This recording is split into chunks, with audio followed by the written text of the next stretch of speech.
Los Heraldos Negros, de César Vallejo. Hay golpes en la vida tan fuertes, yo no sé, golpes como del odio de Dios, como si ante ellos la resaca de todo lo sufrido se imposara en el alma. Yo no sé. Son pocos, pero son. Abren zanjas oscuras en el rostro más fiero y en el lomo más fuerte. Serán tal vez los potros de bárbaros Atilas o los heraldos negros que nos manda la muerte. Son las caídas hondas de los Cristos del alma de alguna fe adorable que el destino blasfema. Esos golpes sangrientos son las crepitaciones de algún pan que en la puerta del horno se nos quema. Y el hombre, pobre, pobre, vuelve los ojos como cuando por sobre el hombro nos llama una palmada, vuelve los ojos locos y todo lo vivido se emposa como charco de culpa en la mirada. Hay golpes en la vida tan fuertes, eu não sei. Agora em português, da nossa querida Sofia de Melo Breiner Anderson. Esta gente cujo rosto às vezes luminoso e outras vezes tosco. Ora me lembra escravos, ora me lembra reis. Faz renascer meu gosto de luta e de combate contra o abutre e a cobra, o porco e o milhafre. Pois a gente que tem o rosto desenhado por paciência e fome é a gente em quem um país ocupado escreve o nome. E em frente desta gente, ignorada e pisada, como a pedra do chão, e mais do que a pedra, humilhada e calcada, meu canto se renova e recomeço a busca de um país liberto, de uma vida limpa e de um tempo justo. Sonhei com lúcidos delírios à luz de um puro amanhecer, numa planície onde crescem lírios e há regatos cantantes a correr, também de Sofia. Obrigada. Então, muito bem-vindos a esta sessão especial do Seminário Internacional de Estudos Globais. Hoje temos a honra de receber aqui na Universidade Aberta 12 ilustres historiadores do Peru, esse país com uma história extraordinária, porque muitas vezes conhecemos pouco e hoje vamos conhecer um pouco mais. E que nos deram então o privilégio de fazer duas conferências sobre o período do Peru colonial na época moderna. Então temos cá connosco o Sr. Professor Fernando Rosas Moscoso, que é doutor em História, professor da Universidade Pontifícia Católica do Peru e da Universidade Ricardo Palma, e é um historiador renomado, uma obra extraordinária desenvolvida do ponto de vista do ensino e da docência, e também, ultimamente, tem-se dedicado a uma abordagem da história do Peru e da América Latina na perspectiva da nova história global. Acabou agora de publicar um livro nesse sentido, precisamente aplicando o método da história global, portanto, à construção do saber histórico. E a senhora professora Cláudia Rosas Lauro, também da Pontifícia Universidade Católica do Peru, e ao mesmo tempo também é atualmente a diretora da sua faculdade, do seu departamento de História, e tem também uma vasta obra publicada de investigação, onde se destaca uma obra como Del Trono à la Guillotina, o impacto da Revolução Francesa no Peru, e outras obras como A Luta pela Liberdade, Religião, Guerra e Independência no Peru, entre outras obras. E, portanto, são historiadores que têm uma investigação relevante para o conhecimento da história do seu país na relação com as dinâmicas internacionais, e é com muito gosto que vos recebemos na Universidade Aberta e vos damos a palavra e teremos muito gosto em ouvir as vossas conferências e depois também estamos disponíveis em conjunto para debatermos e lançarmos questões sobre aquilo que for apresentado por vós, para podermos aprofundar o conteúdo das vossas ponências. Muito obrigado. Boa tarde. Meu português não é muito bom. Falei um pouco de português. Minha tese doutoral foi feita a Rio de Janeiro. Mas é diverso, não? O português do Portugal usaria o castelhano, com dispensa de los presentes. Agradezco a la Universidad Abierta, al seminario que dirige el profesor José Eduardo Franco y también a las instituciones que han hecho posible esta reunión.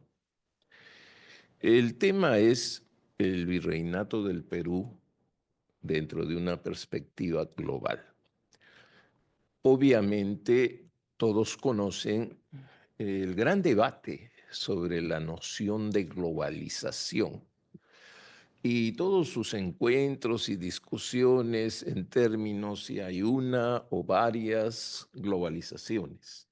En ese sentido, bueno, no pretendemos introducirnos en ese debate teórico, pero sí señalar que en lo que se llama la temprana edad moderna, se ha generado una serie de procesos que han cambiado el mundo y en eso tienen participación fundamental el Portugal y España. Definitivamente puede ser entendido como el inicio de la globalización actual, porque tendríamos la posibilidad de mencionar otras globalizaciones en etapas anteriores, pero es el inicio de la globalización actual. Y muchos utilizan ahora el término primera globalización. Bueno, no discutimos el asunto, pero también hay que tener en cuenta que hay factores conexos, que hay factores diversos que están influyendo en esa figura de la globalización. El nacimiento de la opinión pública, por ejemplo, que los recientes estudios medievales han dado mucha consistencia. La difusión del conocimiento que se intensifica a partir del siglo XV, XVI. Entonces, no solamente debemos concebir esta visión integral dentro de una perspectiva puramente espacial, sino que tiene implicancias que están dentro de todos los contextos y las expresiones de la vida del hombre en esos tiempos, incluyendo el tema de las mentalidades, la política, la economía y otros aspectos. Entonces, entramos dentro de un contexto muy vital, muy dinámico, que tiene como elemento central esta expansión, ¿no? Entonces, desde esa perspectiva, podríamos pensar en el Tratado de Tordesillas como un elemento central, si bien hay bulas alejandrinas, pero ya bueno, ese es ya un debate más que nada jurídico, y entonces, ¿no? En Tordesillas sí se modela un poco este mundo. Pero Tordesillas es anterior al descubrimiento de América. Y el punto central es el descubrimiento de América, que también tiene una coincidencia muy especial con la toma de Granada, ¿no? Entonces, hay dos mundos que están ahí, ¿no? Ya reordenando sus espacios. Y mientras los portugueses van avanzando por las costas africanas, ¿no? España también, ¿no? Se proyecta un poco al Atlántico, pero el gran salto lo da la empresa colombina. Desde esa perspectiva, llegamos al punto, diríamos, de inicio. Eso tiene que ver con Carlos V y tiene que ver con Francisco Pizarro, en el caso peruano. ¿Por qué considerar esto? esta situación especial, porque definitivamente ahí se va a modelar lo que es el Perú. El Perú nace de un contrato privado que celebra, ¿no?, un monarca con un descubridor.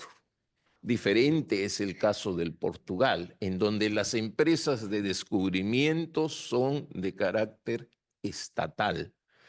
En el caso de España, no. La misma empresa colombina nace de un esfuerzo personal económico de la reina de España, de Isabel. Entonces, este contrato privado sienta las bases de un Perú, diríamos, inicialmente desordenado, porque están los intereses privados predominando. El objetivo, diríamos, imperial y después real, con Felipe II.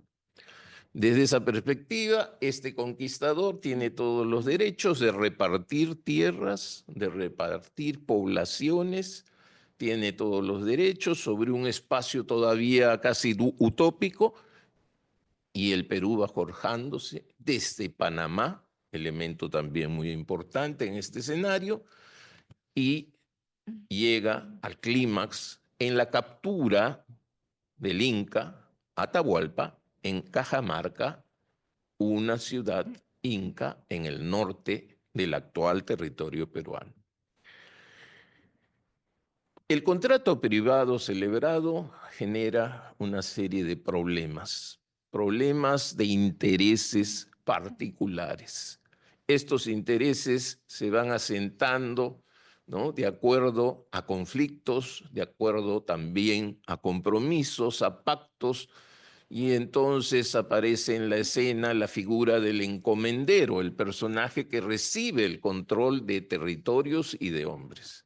Estos encomenderos van a tener, diríamos, una también vida azarosa, por decirlo, y van a haber guerras civiles, luchas entre los mismos conquistadores. Estas luchas evidentemente llaman la atención a la corona e interviene la corona. Esta intervención es no solamente para poner el orden que debe, ¿no?, tener un territorio real, sino también para precisar los alcances del beneficio material que implica esa intervención europea en este territorio sudamericano. Las guerras civiles son intensas y traen la muerte de los primeros conquistadores. Pizarro y Almagro terminan sus días en eso. Aparecen otros que toman la posta hasta que al final la monarquía decide convertir al Perú en virreinato. Virreinato. Entonces ahí se envía un virrey, un representante del rey, ¿no? Estamos ya en 1542, el representante del rey llega al Perú, un Perú que está en turbulencia, y muere en medio de estas guerras. O sea, es derrotado y asesinado. Entonces, eso significa para la corona un golpe muy grande, ¿no? ¿Por qué? Porque el orden no se ha restaurado y las personas viven pues en un total, ¿no?, desorden, con injusticia y qué sé yo, ¿no? Los reclamos llegan a la corona intensamente, constantemente. Desde esa perspectiva viene un segundo esfuerzo y ya dominados estos conquistadores rebeldes y estos encomenderos turbulentos, se puede decir que se inicia una vida ordenada en el virreinato del Perú. Indudablemente, eso significa también considerar otros aspectos. Vamos a escuchar más adelante el mito de la pasividad indígena. Dicen que los indígenas no responden, no reaccionan, lo cual no es cierto. Hay una resistencia indígena importante. Dicen que los encomenderos pretenden mantener sus privilegios y se juntan con los curacas. Es una cuestión muy interesante porque el curaca indígena traba alianza con el encomendero español y entonces, pues, de ahí deviene una serie de beneficios mutuos, pero también de problemas para la corona. El virreinato se va consolidando, se hace cada vez más fuerte y de ahí encontramos ya a un primer elemento que graficaría, yo diría, la integración global, ¿no?, de este virreinato en ya, ¿no?, el gran espacio mundial. Me estoy refiriendo a la presencia de un virrey reformador, el virrey Toledo, el que reorganiza todo el virreinato del Perú y lo hace personalmente, visitando todas las tierras más importantes, obviamente, ¿no? Pero en una visita general y detectando todos los problemas que tiene el territorio. Las reformas son muy importantes y eso coincide también con un momento en que esa proyección global del virreinato del Perú se alimenta de la riqueza de Potosí, de la mina, la gran mina de plata. Está bien que México tiene las minas de Zacatecas, pero la expresión de la riqueza en ese momento es Potosí. Y Potosí está en el Perú. Desde esa perspectiva, entonces, el Perú se convierte en el país o en el territorio de la gran riqueza. El Perú es rico. La riqueza del Perú vale un Perú. Incluso hasta en estos tiempos se mantiene esa idea, ¿no? El Perú, el Perú. Claro, Potosí es riqueza extraordinaria, pero también define problemas, situaciones que el virrey Toledo va a tratar de solucionar, entre ellas la explotación minera, y esa explotación minera tiene que ser realizada por los indígenas. Y entonces ahí tenemos una explotación pues que toca profundamente el lado humano de este territorio. Se instaura un sistema que era incaico anteriormente, la mita. Ese es el término, la mita minera, la obligación de los indígenas durante un tiempo de ir a trabajar en esta gran mina. Esto implica el desplazamiento de un gran número de gentes, etc. Más adelante, indudablemente, el control que se hace sobre la producción minera y sobre los mecanismos de producción en general va siendo cada vez efectivo y mayor.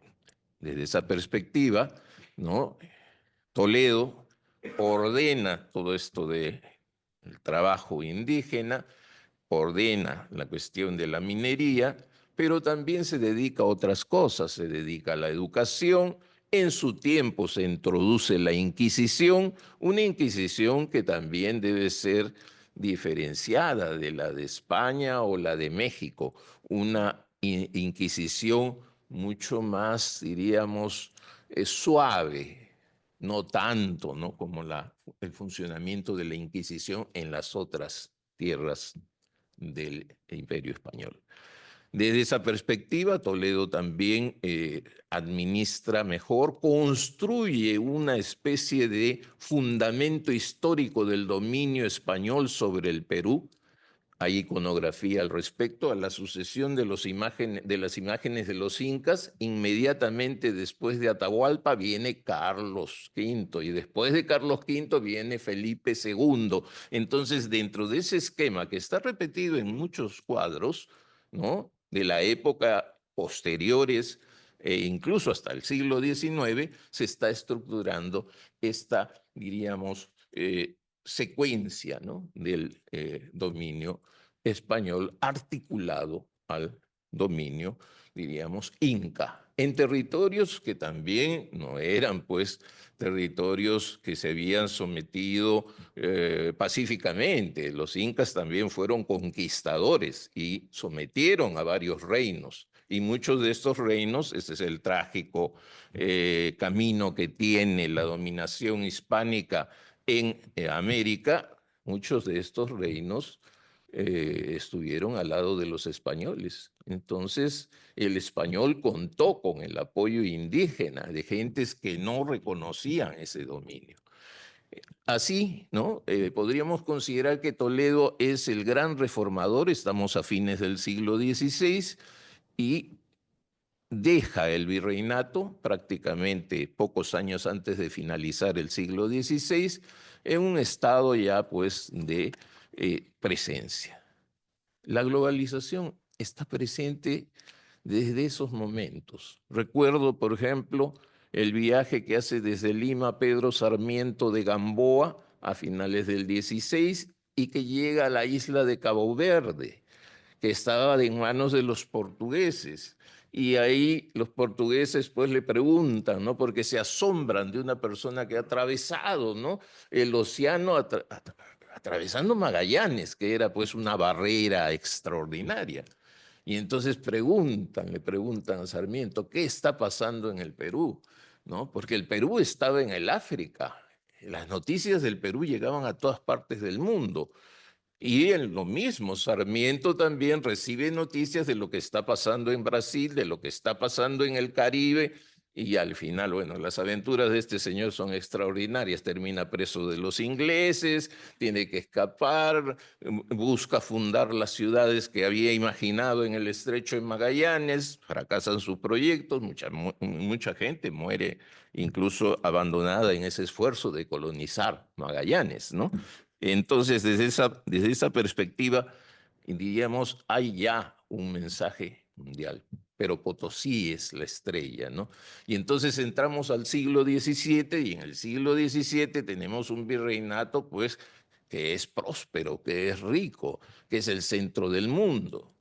Mucho se habla sobre la cuestión del virreinato de México y el virreinato del Perú. Evidentemente, el virreinato de México, uno de los dos grandes virreinatos americanos, tiene trascendencia, tiene importancia. Allí también hay plata. Ahí está Zacatecas. Pero, ¿qué sucede? La trascendencia que tiene el virreinato del Perú en el mundo es mucho mayor. Eso se da a través de las noticias, de las cosas que se viven en el caso de México y en el caso, pues, también del Perú, ¿no? No tenemos en el caso del Perú un personaje como Serge Grusinski, que ustedes lo conocen, ¿no?, que ha escrito Las Cuatro Partes del Mundo.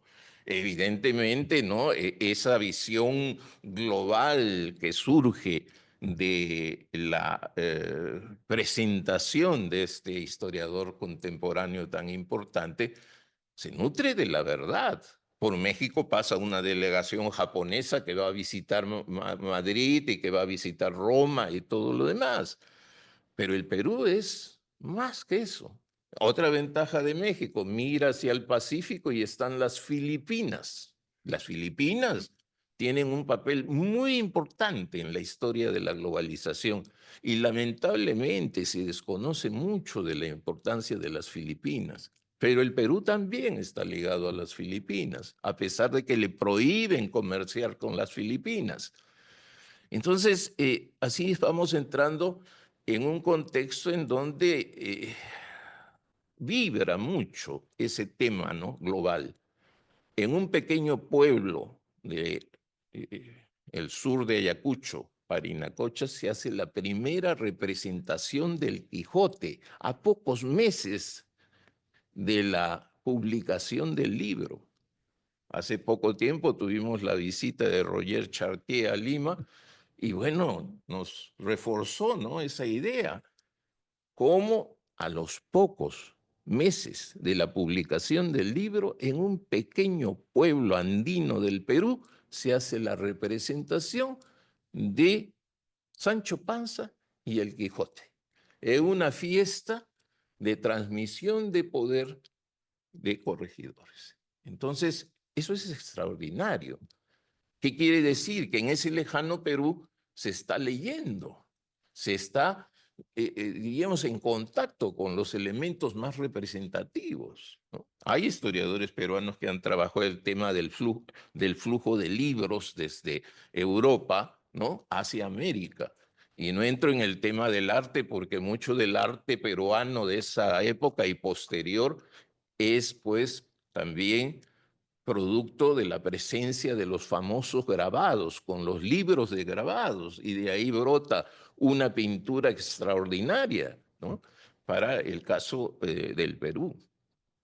Y en ese sentido, ¿no?, el Perú va convirtiéndose en una especie de país o de región o de territorio fantástico, en donde desde América, ¿no?, ya, ¿no?, está, diríamos, desplazando, proyectando una imagen de poder hacia todos los demás territorios españoles y también hacia el Brasil y a través del Brasil al Portugal. Esa imagen, ¿no?, está creciendo en América, pero crece también en Europa.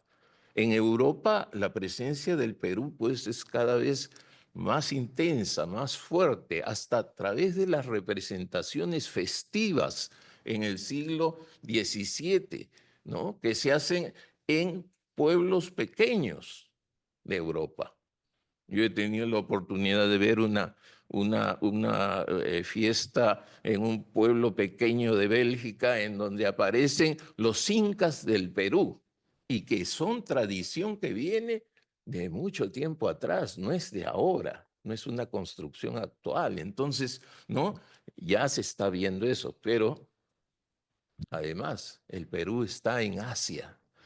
Asia es el continente donde el Perú se refleja también con mucha fuerza. ¿Por qué? Por la plata, por la moneda. La plata es importante. Perú y Japón son mencionados como los grandes productores de plata en el siglo XVII. Y China necesita la plata. El sudeste asiático necesita la plata. Y la plata del Virreinato del Perú, la plata potosina, está circulando intensamente por todo el oriente. Entonces, ahí hay una visión también del Perú, ¿no? Eso nos indica de una proyección, pero claro, una proyección que se define y se consolida a través de el comercio, la navegación, a través también de los desplazamientos humanos. Es importante ver cómo la gente circula en esa época a través del mundo. Cuántos personajes han pasado por Lima y han terminado en Manila, incluso militares del Virreinato del Perú han hecho servicio en Manila, en las Filipinas. Entonces todo eso implica, pues, ¿no?, una vitalidad del Perú como imagen, pero también en concreto a través de la moneda, a través de los hombres, a través de la obra artística.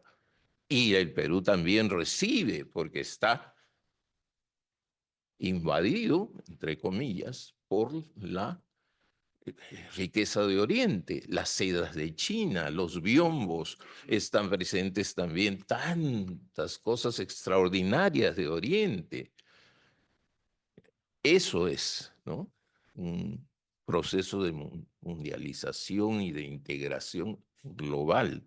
Entonces, desde esa perspectiva, el siglo XVII para mí es el centro más importante del proceso histórico peruano. Es el momento en donde el Perú brilla más dentro del espacio mundial.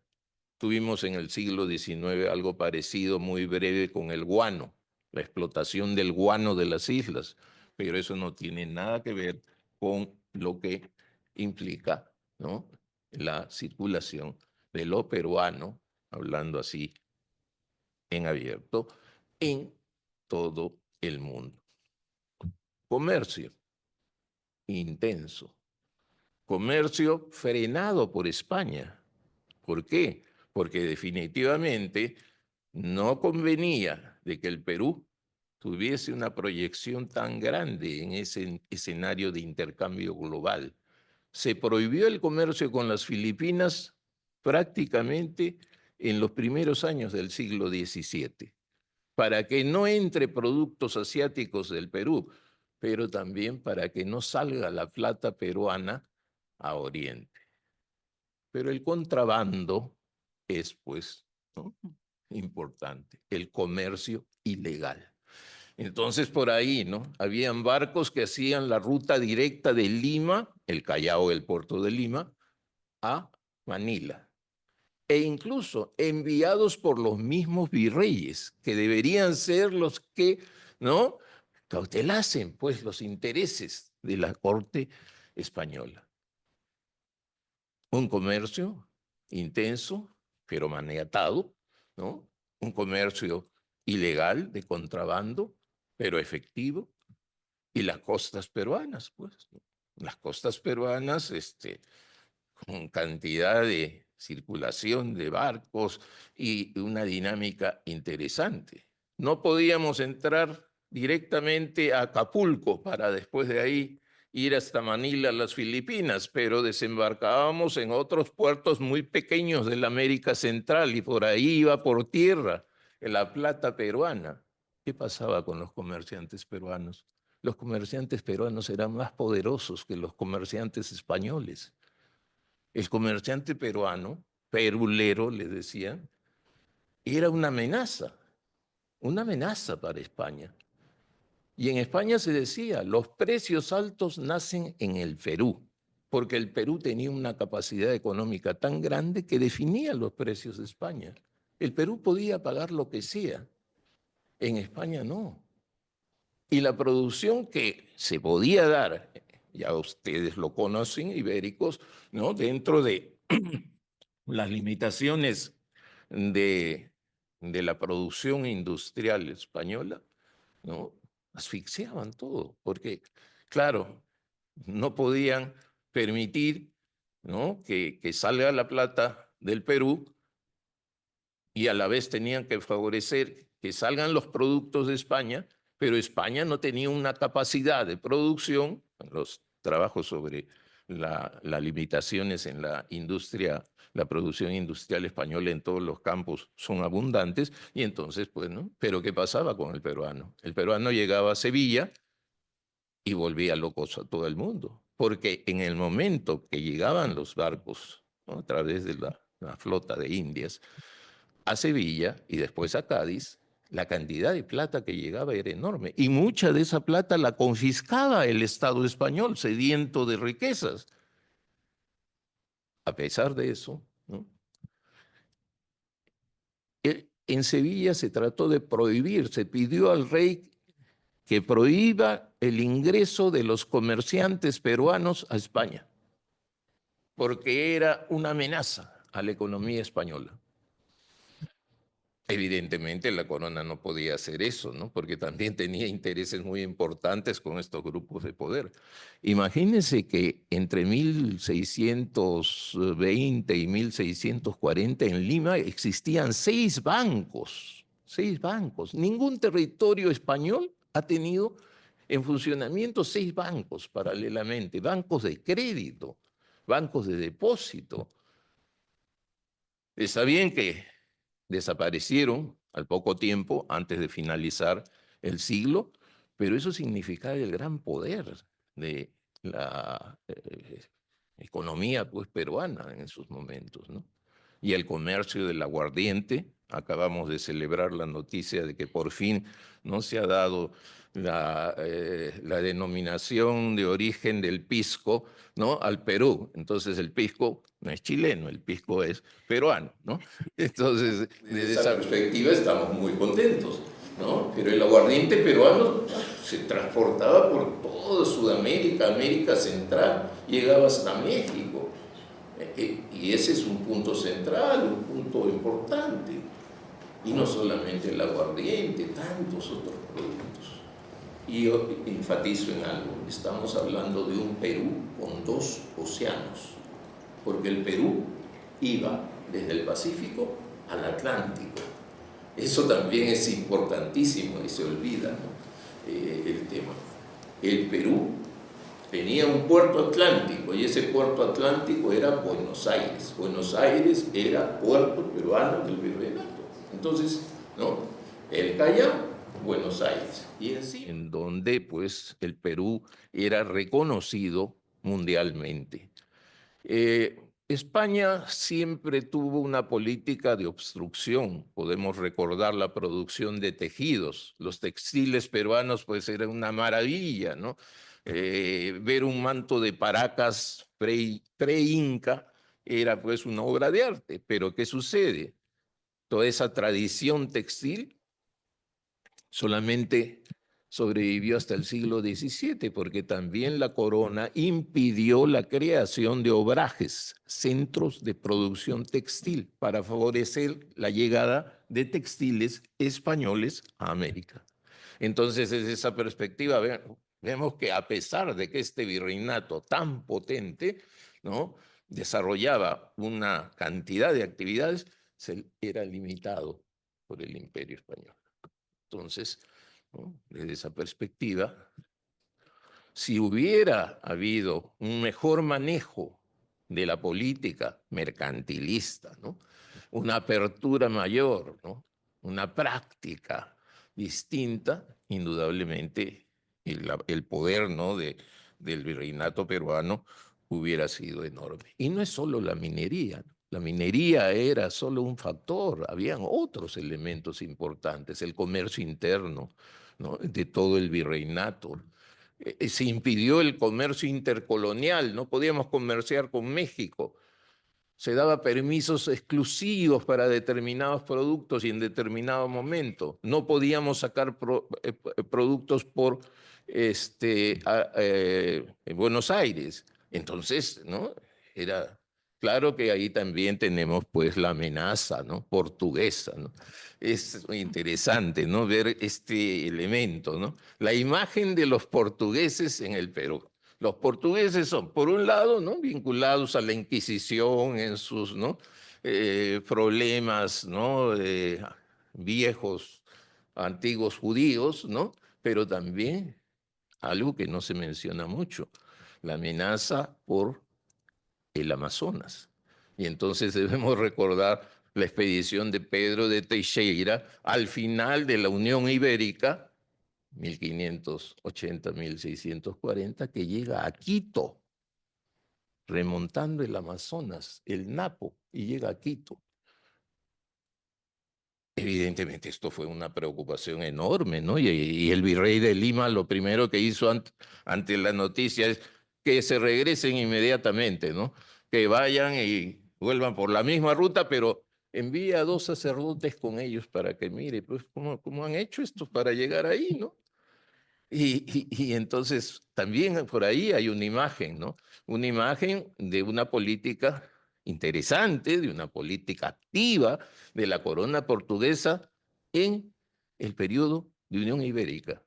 Ahí tengo un trabajo sobre este tema, ¿no?, en donde claramente se ve que durante la Unión Ibérica los portugueses tuvieron pues una acción tan decidida que lograron avanzar mucho más en el espacio amazónico y crearon las bases que ya sustentarían definitivamente en el siglo XVIII de una expansión amazónica extraordinaria.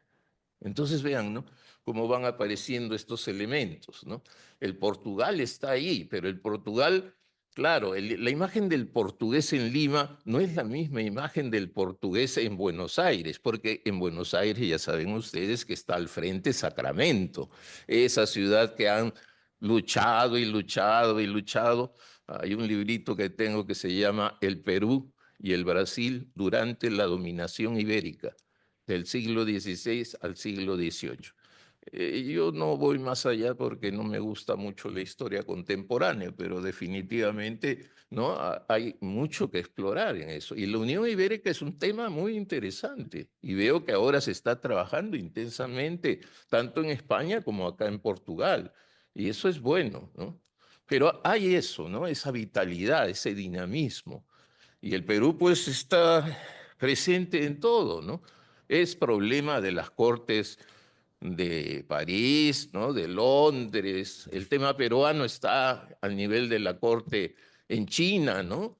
El tema peruano está presente, lo he podido comprobar, ¿no? En la lectura de una serie de fuentes del sudeste asiático, en Camboya, en Vietnam, en Java, en las Molucas, ni qué decir, a través de las expediciones españolas que tuvieron ahí, que finalmente las dejaron en el 17. Entonces, en ese sentido, pues mi idea de que el virreinato peruano es pues un elemento realmente importante dentro de esta visión, de esta visión global que se va definiendo en el siglo XVII, ya hay tantos otros elementos que podríamos definir, ¿no? En el arte, en la música. Y por eso ahora, estando en este país al cual quiero mucho, mi tercer viaje ya y me encanta el Portugal, realmente me siento muy feliz de estar acá, tanto por lo que he leído, ¿no? A sus grandes navegantes, a sus grandes historiadores, etcétera, a esa visión tan cara que tienen sobre el imperio portugués. Y no estamos hablando del imperialismo en términos del imperialismo como noción contemporánea. Diríamos, nuestra visión nace de otra concepción de imperio, no una concepción ¿no? Así tan, diríamos, manipuladora. Ahí estamos hablando de un imperio del siglo XIX. Claro que ustedes tuvieron el imperio más largo, ¿no? Recién casi se han despojado de sus últimos espacios, pero eso también hay que explicarlo, es por algo, ¿no? Entonces, este virreinato peruano, y quiero dejar ahí la idea, este virreinato peruano jugó un papel importantísimo en la historia global hasta el siglo, pienso, XVIII. El siglo XVIII ya cambió el escenario, para terminar, llegaron los Borbones como gobierno a España, y ahí esa imagen tan vital, tan trascendente de este virreinato peruano se reconfiguró. Por la pérdida de los espacios, se crea el virreinato de Nueva Granada, se crea el virreinato del Río de la Plata, pero también por otra visión del mundo, una ruptura radical con lo que había sido organizado, fundado, establecido a finales del siglo XVI. Esa imagen que nace de la visión de Toledo, en donde existe una república de indios y una república de españoles, pero en donde los indios eran reconocidos en todos sus privilegios y la élite imperial incaica era reconocida como élite imperial española. Y si alguno llegaba a España, recibía bonificación de la corte, y los grandes miembros de las panacas imperiales incaicas eran reconocidos hasta con escudo y tenían derechos. Todo eso termina con las sublevaciones indígenas del siglo XVIII. Pero bueno, de ello ya se encarga nuestra siguiente expositora. La visión social está ahí. Muchas gracias. Espero no haber... Lo único, yo creo que a raíz de lo que escuchamos antes, igual voy a poner algunas imágenes que ilustran temas que voy a mencionar, la que dice Claudia, ilustración, reforma y rebelión, pero es para la segunda parte de la exposición.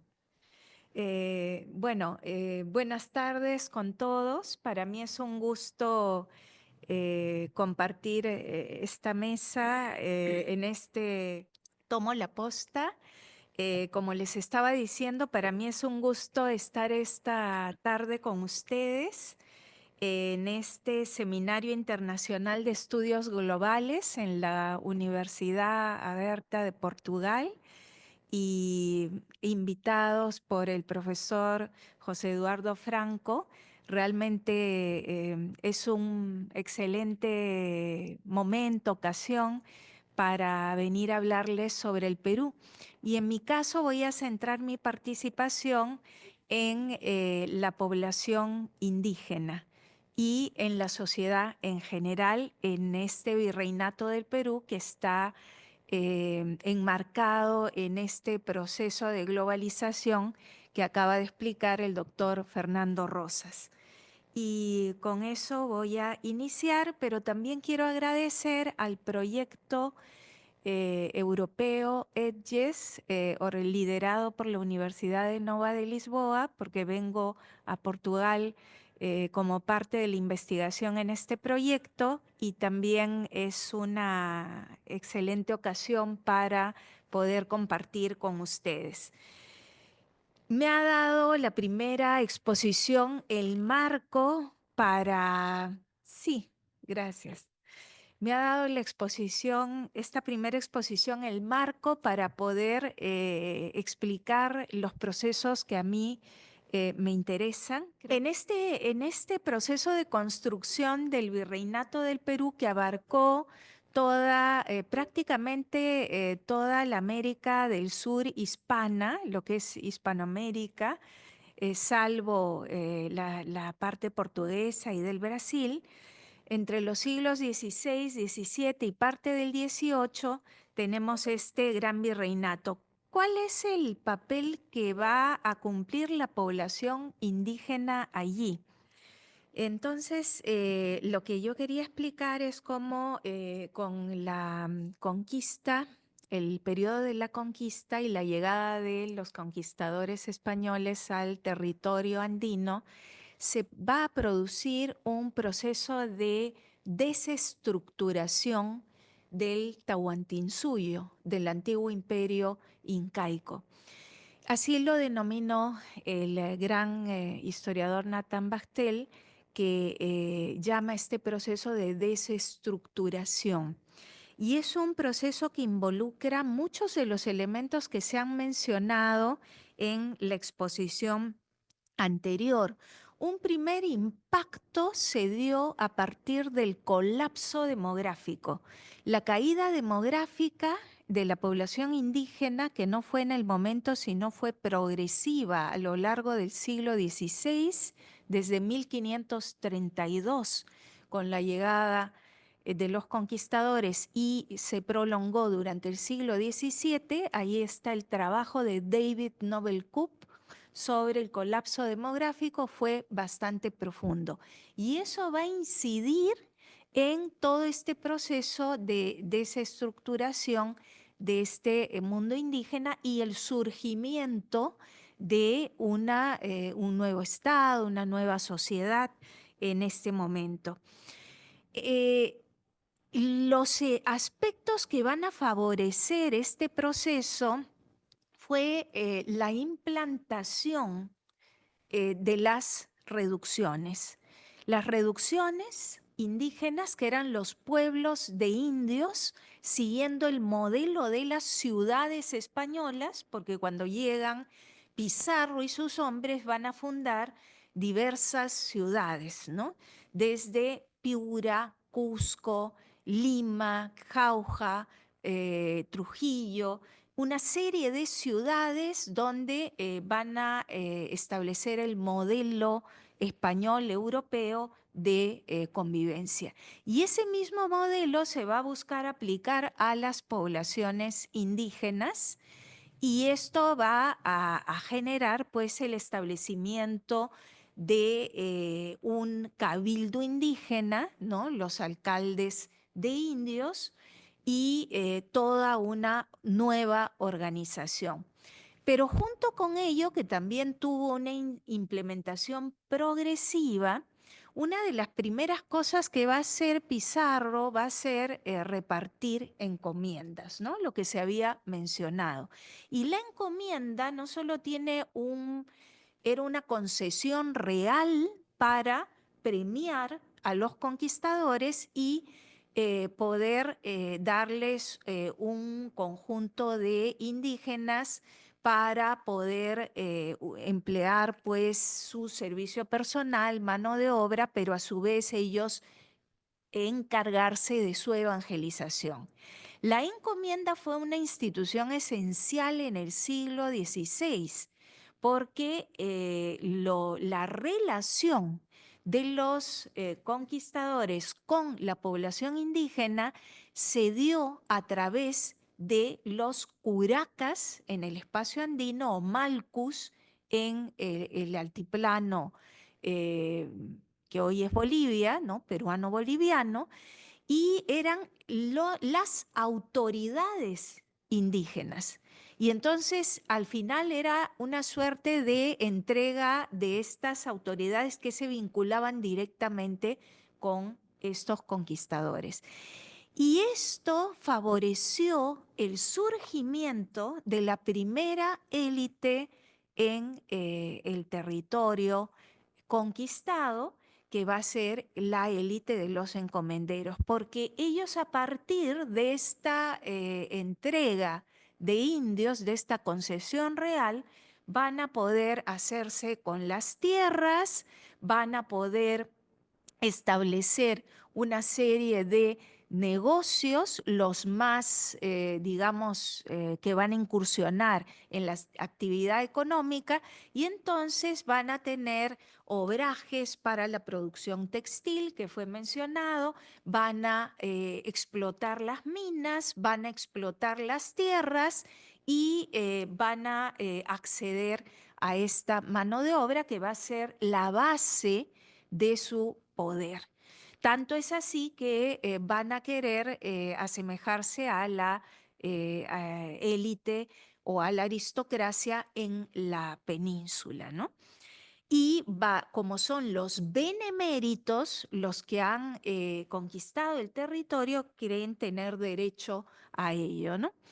Y en este marco es que también se va a establecer el tributo indígena, porque los indios no solo van a dar trabajo, que además va a ser rápidamente prohibido, el llamado servicio personal, sino también van a dar un tributo a los españoles para su manutención.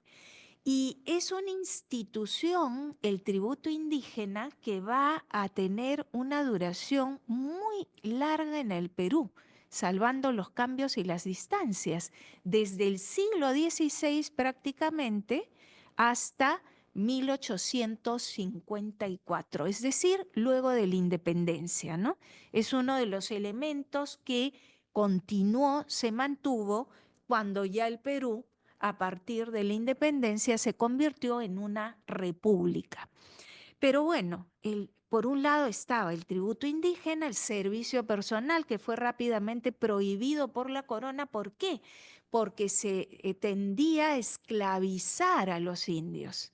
Y entonces nosotros sabemos que precisamente la población esclava llegó a través del comercio de esclavos y provenía desde el África y va a llegar también al territorio del Pacífico, que es otro de los elementos de esta globalización que va a vincular tanto a la corona o a la monarquía católica, a la monarquía española con la portuguesa, ¿no?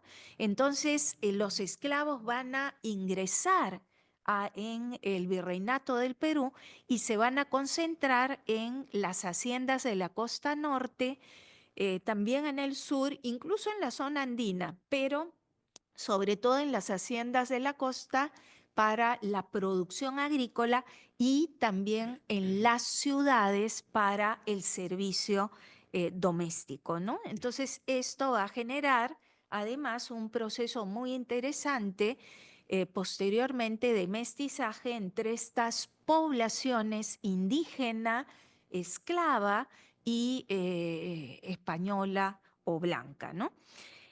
Pero sigamos con los elementos que van a ir configurando este virreinato del Perú. No solamente se establecen estas encomiendas y los encomenderos van a adquirir gran poder que luego van a incluso desafiar, como ya fue explicado, el poder real. Se van a revelar las mayores rebeliones de encomenderos con los hermanos, de Pizarro, se dieron en el Perú. Si bien en todos los territorios se dio oposición a las medidas que va a dar la corona para limitar el poder de estos privados que habían establecido pues los contratos con la corona española, en el Perú se van a dar las más terribles rebeliones, ¿no? ¿Y esto por qué? Porque la corona se da cuenta que este territorio se le va de las manos, porque hay poderes locales muy fuertes y no quiere que ocurra lo que ha ocurrido en la península. Y entonces da las leyes nuevas de 1542 que prohíben el servicio personal, crean el virreinato del Perú, limitan la perpetuidad de las encomiendas y todo este proceso va a limitar el poder de esta aristocracia. Y entonces ahí entramos a un momento en que la corona va a derrotar finalmente a esta élite y se va a establecer el virreinato, no sin antes haber ejecutado al primer virrey del Perú, Blasco Núñez Vela, ¿no? Y entonces este es un proceso, pero paralelamente se busca establecer una institucionalización de este virreinato. ¿Y cómo se va a hacer? A través de los corregimientos. Los corregidores que había de españoles y de indios eran los gobernantes locales. Y el corregidor de indios va a también ser una institución que va a cruzar el periodo colonial hasta el siglo XVIII. Y durante el gobierno del virrey Toledo, que es el momento, como se ha dicho, en que se establece la estructura del virreinato peruano, ¿no? David Brading lo llama el procónsul a este virrey porque él legisla sobre todos los aspectos y procesos que ya se venían dando antes, él en ese momento los ordena y organiza con leyes muy duras que incluso van a ser cuestionadas por la propia corona. Y es en ese momento en que se van a difundir los corregimientos, porque él prefiere imponer la autoridad real, limitar el poder de esta aristocracia encomendera y nombrar funcionarios, que estos gobernadores locales que tenían mando militar, de justicia, político, a todo nivel, ¿no? Y estos corregidores de indios son los que van a tener una relación muy cercana con la población indígena.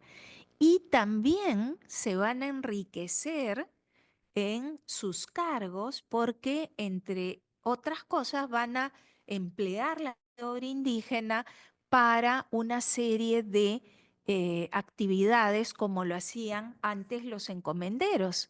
Los obrajes de textiles, la minería, la producción agrícola y también el comercio, ¿no? el intercambio.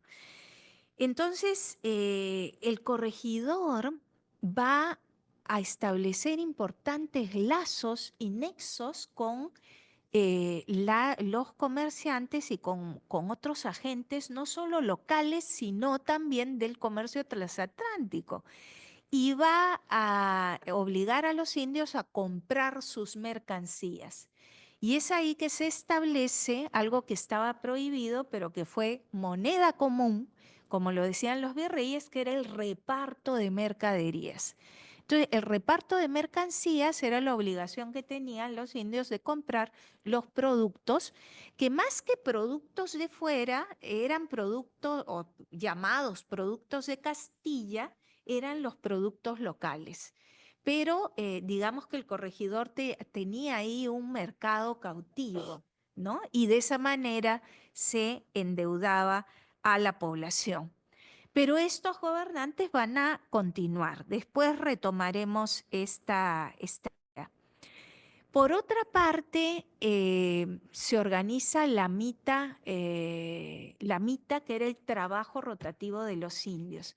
Es decir, una cosa muy importante en este proceso de establecimiento del virreinato peruano y de globalización es que se toman elementos de la antigua organización incaica dentro del marco de un sistema nuevo, un sistema colonial. Entonces, la MITA era una institución andina prehispánica que era el trabajo rotativo en favor del Estado inca centralizado dentro del régimen de reciprocidad y de redistribución del Estado, y eso se aplica a digamos, no solo a la minería, sino a todos los sectores productivos. Pero el más importante fue la minería, que no voy a entrar ahí porque ya fue explicado cómo Potosí va a ser el centro de esta gran salida de la imagen del virreinato del Perú hacia Europa y hacia el mundo, ¿no? Que no fue lo único, porque antes ya todo el mito del Dorado, el país de la canela, todo esto configura ya una visión, una imagen de lo que van a ser estos territorios. Y dentro de este engranaje, un elemento muy importante es el papel que cumplen las autoridades indígenas, los llamados curacas o caciques, que es el término que se trae del Caribe, y que van a ser los intermediarios entre el poder español y la población indígena.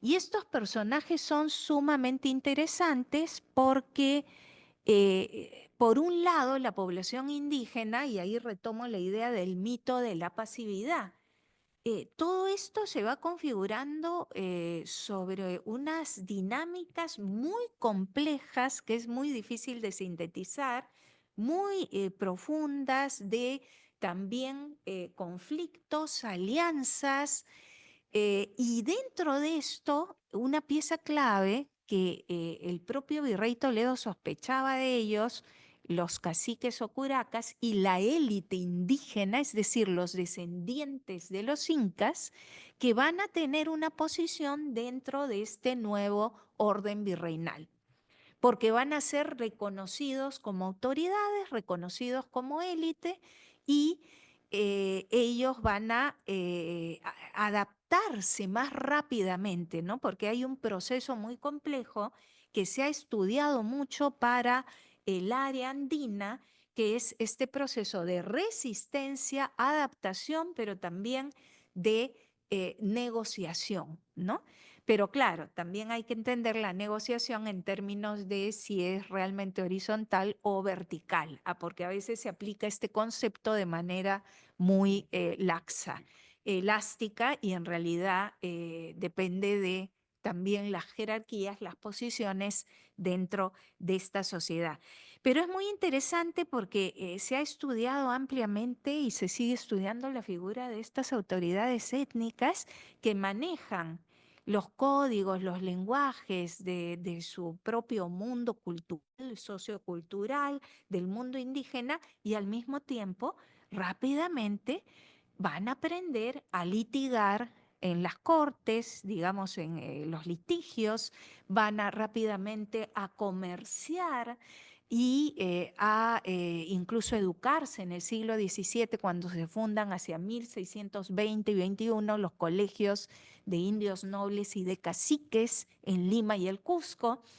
Y entonces, por ejemplo, para poner un caso, un curaca, Diego Caqui de Tacna, él con su población indígena utilizaba las pautas de la reciprocidad, la redistribución, que se basa en el parentesco, y por otra parte está comprando y vendiendo productos en barco que llega hasta Panamá, que son vinos y productos de diverso tipo.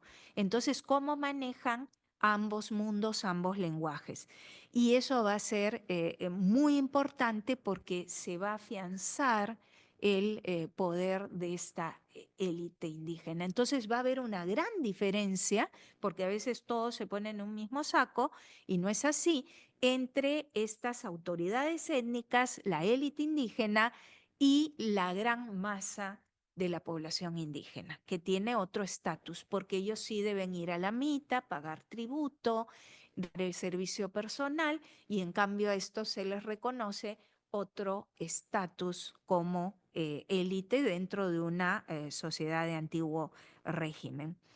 Mientras esto se iba desarrollando, y no voy a entrar en detalles porque estoy un poco uniendo todo lo que va pasando en el siglo XVII y en su proyección, perdón, XVI en su proyección al siglo XVII, un punto también importante va a ser la resistencia incaica, que fue no el otro tipo de resistencia que se daba a través de los litigios, las estrategias de negociación, de sobrevivencia, estrategias que iban desde lo económico hasta lo afectivo, lo judicial, lo legal, sino la resistencia directa, que era la resistencia inca de Vilcabamba, porque desde Manco Inca tenemos en 1535 que se va a prolongar la resistencia en una zona del Cusco, del Valle Sagrado, y ahí se va a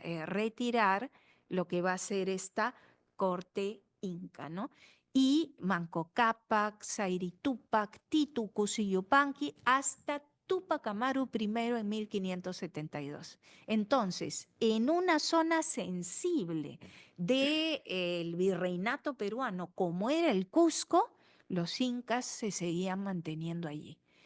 Hasta que va a llegar el virrey Toledo y va a decir, para implantar el virreinato no puede haber un inca gobernando acá, y de esa manera es que en 1572 Túpac Amaru I va a ser ejecutado en la Plaza de Armas del Cusco y se va a poner fin a la resistencia inca. Entonces, así como habían aquellos que se van a, como decías, a aliar con los españoles y van a tejer, establecer alianzas, porque además hay conflictos anteriores a la presencia española, por otra parte está esta resistencia inca que en algún momento también va a entablar conversaciones con el gobierno español, pero estoy sintetizando un proceso muy complejo que va a ser cortado en ese momento.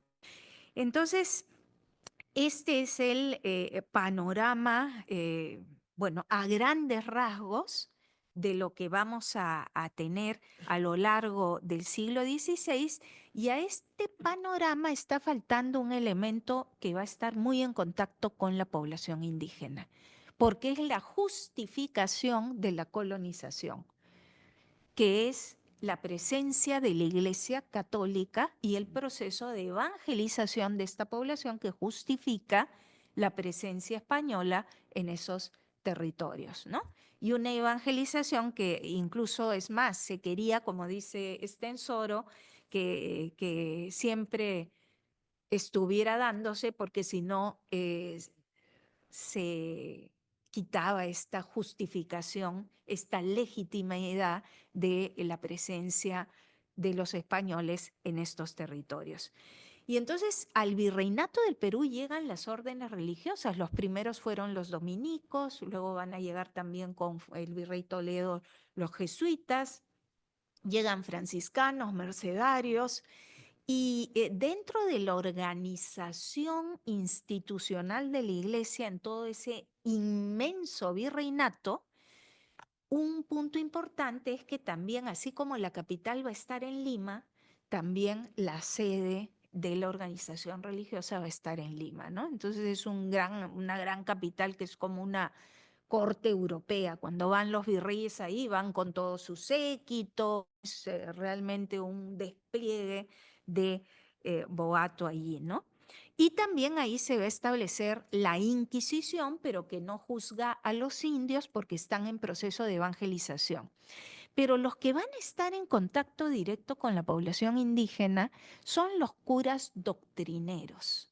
Entonces, las doctrinas de indios que funcionan en las reducciones o pueblos de indios van a tener un papel muy importante, porque a lo largo del siglo XVI y XVII va a haber digamos, un conflicto entre el corregidor, el encomendero y el cura doctrinero por el control y el manejo de la mano de obra indígena, ¿no?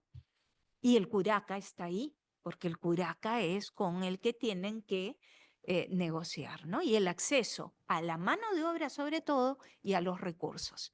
Entonces, ese elemento va a ser muy importante en un contexto donde ha llegado al Virreinato del Perú, América, la iglesia tridentina, la iglesia del Concilio de Trento. Entonces es una iglesia con características particulares.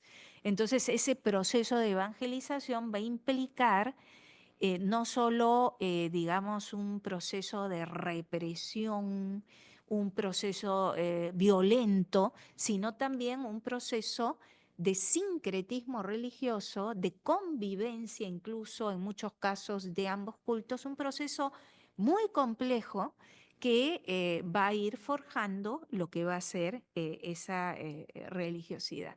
Y dentro de este marco es pues que la élite indígena y los curacas, como comentábamos aquí en Lisboa en otra conferencia, quieren demostrar que son buenos cristianos, porque eso los legitima en este nuevo orden, ¿no?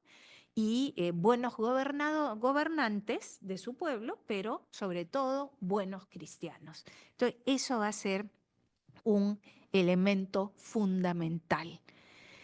Pero en el siglo XVII se va a producir desde el punto de vista de la Iglesia una revitalización de los cultos indígenas y entonces se van a iniciar las célebres campañas de extirpación de idolatrías que eran como una suerte de inquisición rural, caminante, ¿no? Como incluso existió acá en Europa, pero con características, digo Inquisición porque hacían también el auto de fe y bueno, todo eso también ha sido muy estudiado, ¿no? Hay un trabajo de Dubiols, por ejemplo, y es un proceso muy importante porque va a afianzar pues todo este proceso de sincretismo, de aculturación que se va a ir produciendo, ¿no?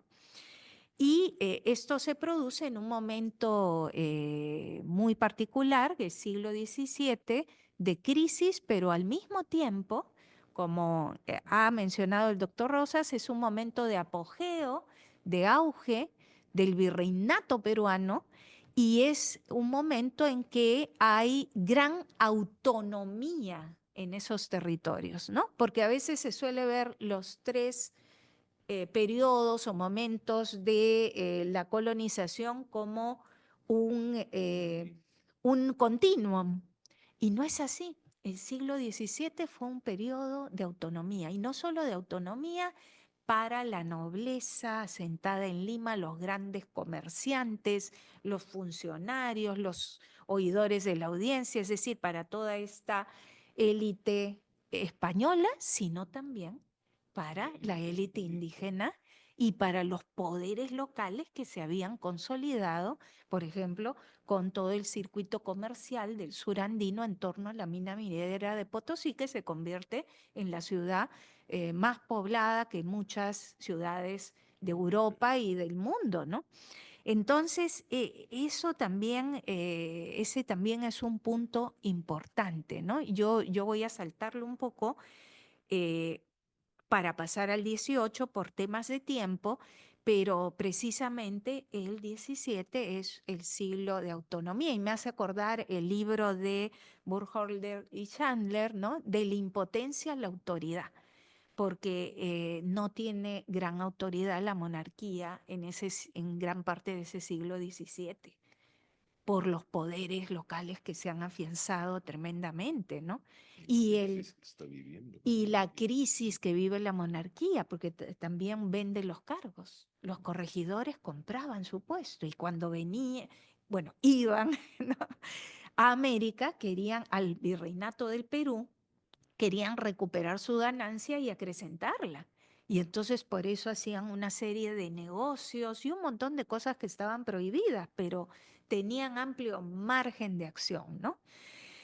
Y por eso el 18 va a ser el siglo de la imposición de la autoridad. Y ahí sí podemos poner algunas imágenes que van a también llevarnos a lo anterior, pero bueno, eso yo creo que nos puede dar, contando las dos intervenciones, un panorama del desarrollo de este virreinato en un contexto global, en un contexto más amplio, ¿no? Entonces, el siglo XVII se había visto como un siglo, esta idea del mito de la pasividad indígena que me gustó mucho, ¿no? Pensar que la población indígena no tenía agencia, cuando en realidad fue un actor fundamental y decisivo en la configuración de este nuevo orden. Eso no, evidentemente, dentro de las estructuras de dominación, pero ellos utilizaron una serie de estrategias, como lo hicieron también, aunque salvando las distancias, la población esclava y luego los que se liberaron, que conformaron la plebe urbana, y de este amplio proceso de mestizaje son los que van a pues, a desplegar una serie de estrategias para poder moverse en este mundo colonial, ¿no? Y estamos hablando más del nacionalismo, digamos, de la población indígena, ¿no? Pero recordemos que en el siglo XVI legalmente se establece la división de las dos repúblicas, de indios y de españoles, pero eso quedó muy rápidamente en la ley, porque en la práctica la realidad era muy distinta, ¿no? Pero en el siglo XVIII, junto a esta identidad indígena que se había ido configurando, también se configuró una identidad criolla. ¿Qué pasa? Los descendientes de españoles peninsulares nacidos en América y denominados criollos, desde el siglo XVI, como han estudiado Lavalle, Breiding, van desarrollando una conciencia de su propia identidad, de sus diferencias con los peninsulares, ¿no?, que proceden de la península, y en el siglo XVIII eso se va a ir consolidando. Tanto es así que hay un gran debate, como decía, en el caso de la capital, que es Lima, está con las corrientes ilustradas, científicas de la época, con el debate europeo, porque la gente va, viene, hay una circulación de los conocimientos, de los objetos, de una serie de cosas, y ahí se producen los grandes debates. Y no solo en el Perú, sino en otras ciudades, o Lima, sino en otras ciudades, las élites criollas van a contestar a los autores europeos que hablan de América desde estas teorías ilustradas y climáticas en términos de inferioridad, ¿no? La inferioridad, el abate Rainal y muchos otros que van a decir, bueno, en América el león no ruge, el perro no tiene cola, es decir, hay toda una teoría científica que va a apostar por la, digamos, inferioridad de América con respecto a Europa. Y eso está también muy estudiado. Entonces los criollos van a reaccionar porque no solo era el medio geográfico, las especies, sino también las poblaciones, porque habían tenido el efecto no solo de ese clima, sino también habían sido amamantados por las mujeres indias, esclavas y de baja condición. Y entonces esto va a hacer que se articule una respuesta de los criollos que empiezan a escribir obras para refutar, y lo dicen directamente, refutar lo que se ha dicho, ¿no? Y dentro de esto está, por ejemplo, las sociedades de amantes del país, que editan periódicos en este momento, y una serie de intelectuales que son funcionarios, además de la corona española, y que han nacido en diversas partes del Virreinato del Perú, no solo en Lima, y que van a escribir, conocer la realidad y que van a desarrollar pues una conciencia sobre el país. Y esto también con los intelectuales en el exterior. Pero esto lo voy a pasar un poco rápido. Cómo los espacios de sociabilidad, la formación de la opinión pública generan, digamos, toda esta corriente de opinión. Y precisamente este cuadro que es fabuloso en el Museo de Historia Natural en Madrid representa el Perú. El cuadro del Perú de 1799, donde están todos los tipos sociales, todas las regiones, los recursos, las minas representadas. Y entonces es un gran cuadro que incluye la Amazonía, porque también hay que incluir en todo este proceso de expansión la entrada de los religiosos a la Amazonía a evangelizar, y esto refleja esta visión ilustrada, taxonómica, entre comillas, más nacionalista de lo que va a ser ese virreinato, y que manda a ser un funcionario de la corona para enviarlo al rey, ¿no? Y claro, en este contexto, ¿qué va pasando? Ya habíamos visto cómo se producen una serie de cambios, y en el siglo XVIII vamos a tener que pasamos del uso de estas estrategias por parte de la población indígena frente a la dominación colonial a ya rebeliones directas contra la corona. Y entonces se ha estudiado, Scarlett O'Fellan, todos los movimientos que se producen a lo largo del siglo XVIII hasta que concluyen en la gran rebelión de Túpac Amaru y Túpac Katari en 1780, a fines del periodo colonial, ¿no? Pero que fue la culminación de un ciclo de rebeliones anticoloniales, ¿no?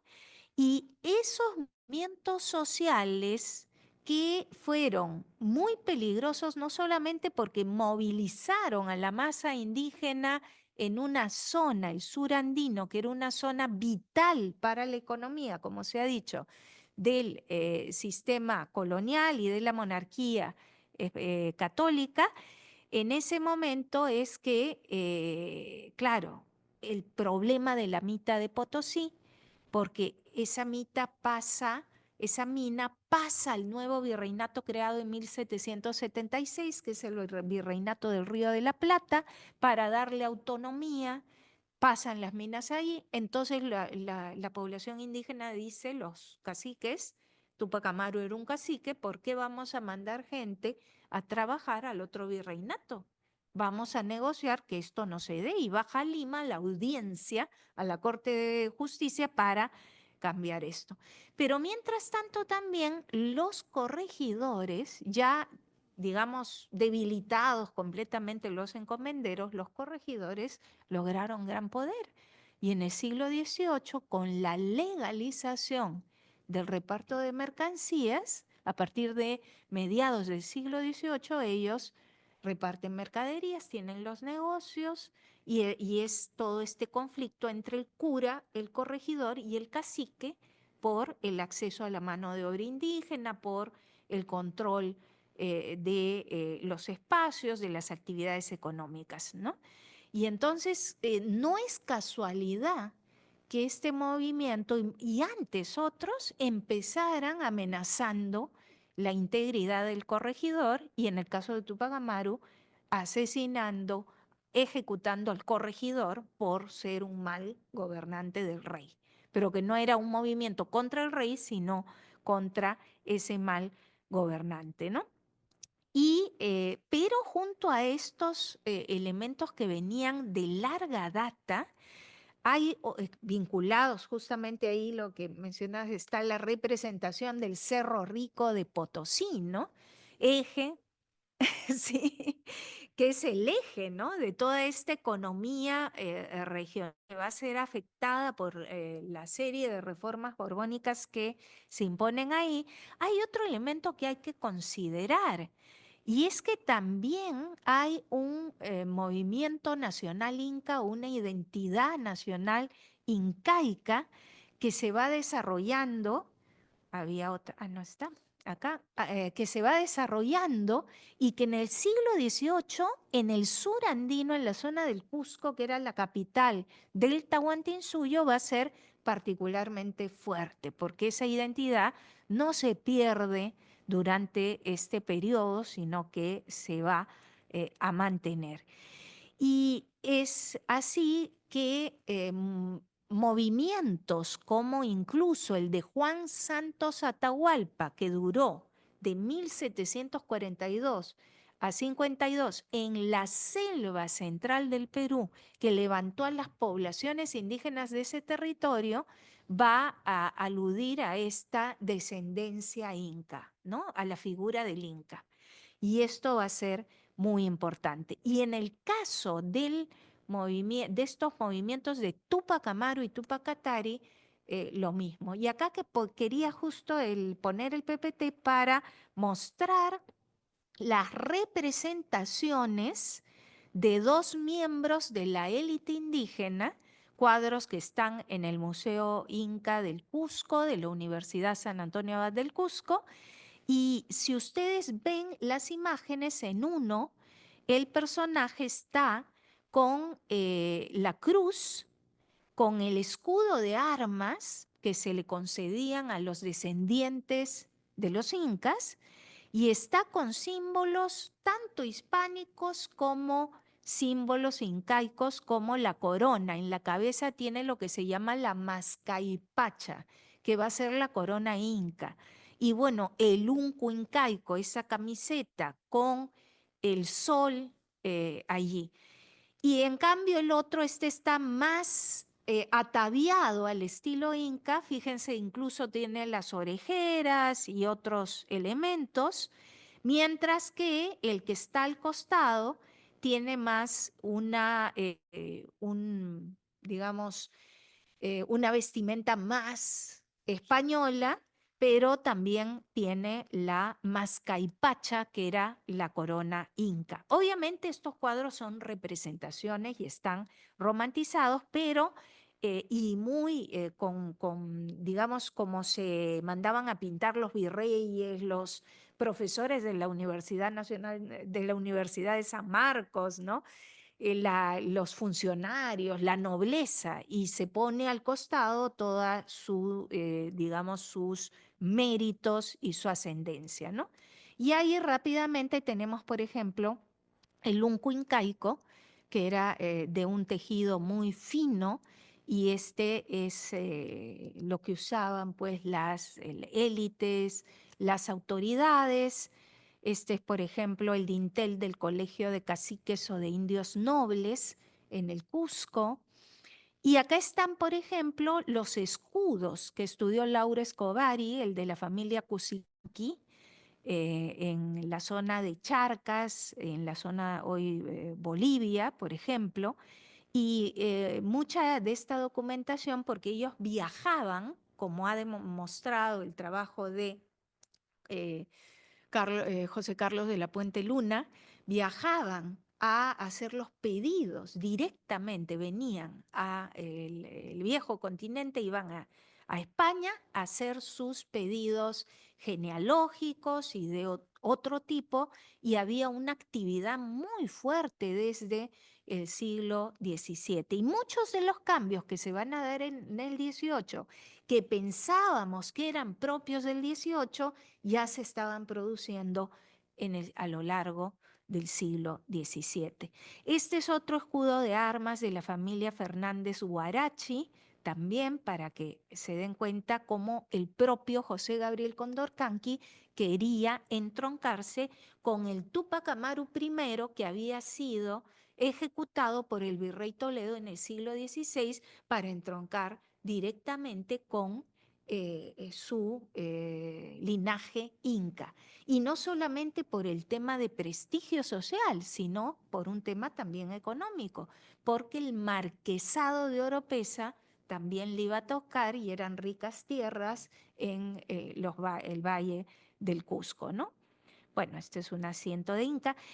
Y lo que también refleja este proceso son los cuadros del Corpus Christi, donde desfilaban los 24 lectores del Cusco, que era lo más alto de la élite incaica y que van en las representaciones, en estos cuadros maravillosos, en la gran fiesta del Corpus Christi, ¿no? Entonces acá, por ejemplo, en la carroza de San Cristóbal, acá está la de San Sebastián, y fíjense cómo era algo oficial. Esto quería mostrarlos para entender cómo este grupo está completamente inserto dentro de este sistema y cómo va a haber hasta más, pero por lo menos 2 programas. Uno, el de lograr ascender dentro de la organización colonial, pero otro que va a ser enfrentarse y rebelarse a ella, ¿no?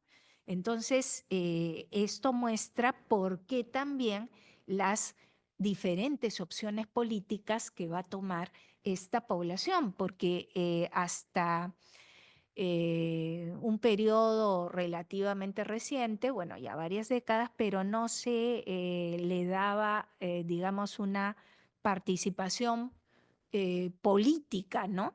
Se habla historia social, ¿no?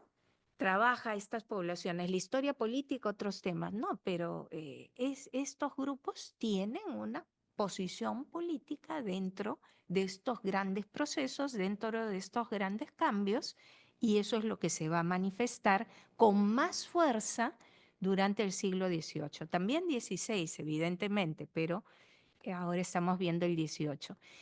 Y otra cosa que les quería mostrar, que es producto de este amplio mestizaje, que va a ser muy importante, reflejado en los cuadros de castas de la época del virrey Amat,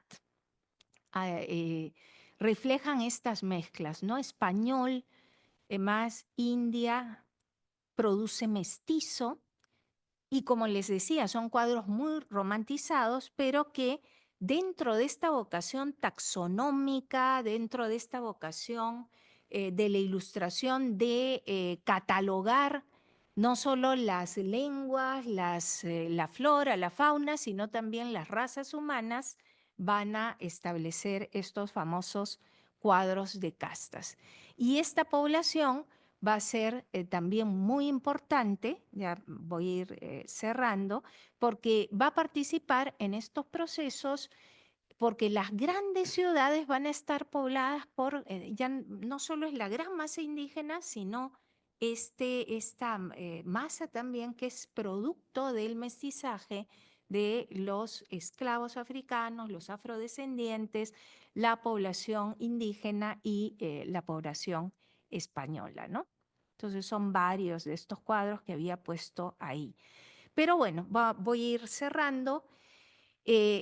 Evidentemente, las reformas que se implementan en el siglo XVIII con la llegada al poder de los Borbones, sobre todo a partir de Carlos III, van a producir cambios muy fuertes. La misma creación del Virreinato del Río de la Plata, el establecimiento de una serie de reformas fiscales para aumentar el tributo, para cobrar a las transacciones económicas en esa región, van a llevar a un estallido donde no solo van a el decreto de comercio libre también en 1777, Todos esos cambios van a llevar a que estén afectados estos poderes locales que les había comentado antes y que estaban asociados. Por eso en los movimientos indígenas, en realidad, hay una participación inicial de todos los sectores que incluyen a los criollos, a la iglesia y a muchos otros, ¿no? No voy a hablar de las reformas, ¿no? Que en realidad abarcaron todos los aspectos, incluso el aspecto sociocultural, ¿no? Entonces fueron reformas que se dieron como las reformas pombalinas en Portugal y los territorios coloniales. También en el caso de España fueron un proyecto integral que tuvo sus marchas y contramarchas, ¿no? La reforma de las costumbres. Entonces, estos movimientos fueron de tal intensidad porque involucraron a muchos sectores de la población, duraron prácticamente de 1780 hasta 1784 y significaron una gran conmoción. Por eso la represión fue una represión brutal, durísima, y las consecuencias del movimiento fueron muy fuertes. Se suprimió el reparto de mercancías para evitar que la población indígena se siguiera levantando, se aceleró la reforma y el cambio de los corregidores hacia los intendentes, que era la nueva autoridad afrancesada, eran menos intendentes y con una relación más indirecta, más lejana con la población indígena. Se va a establecer una audiencia o corte de justicia en el Cusco en 1784, que además va a ser la que tiene que ver con la gran revolución del Cusco de 1814-15, ¿no? Porque acá lo que va a haber es un fenómeno de represión muy grande, se descabeza a la élite rebelde, toda la familia de Tupac Amaru, ¿no? Incluso, como ha estudiado muy bien Charles Walker, incluso Juan Bautista Tupac Amaru, medio hermano de el líder rebelde, es desterrado y lo mandan a Ceuta y tiene 40 años de cautiverio y escribe su testimonio. Y entonces más bien se premia a los linajes y a los curacas que han apoyado el aplastamiento de los movimientos. Entonces, linajes como los Tito Atauchi, Pumacahua, van a ascender y los linajes rebeldes van a ser descabezados. Y no solo eso, sino que se va a prohibir los cuadros de los incas, se van a prohibir ese tipo de representaciones que hemos visto, van a haber una serie de prohibiciones, incluso el quechua, las danzas, los bailes, sí, y los comentarios reales del Inca Garcilaso de la Vega, que en el siglo XVI fue el mestizo que escribe esta obra, que tiene un impacto muy grande y que tiene una visión, digamos, positiva, pues, del imperio incaico, y es en ese sentido que se va a dar esa prohibición. Y con esto ya voy cerrando por el tema del tiempo. Todo esto va a producir un miedo muy fuerte, que también hemos trabajado en otros libros, estudios, un miedo muy fuerte a la movilización indígena, sobre todo bajo el liderazgo de un descendiente de Inca.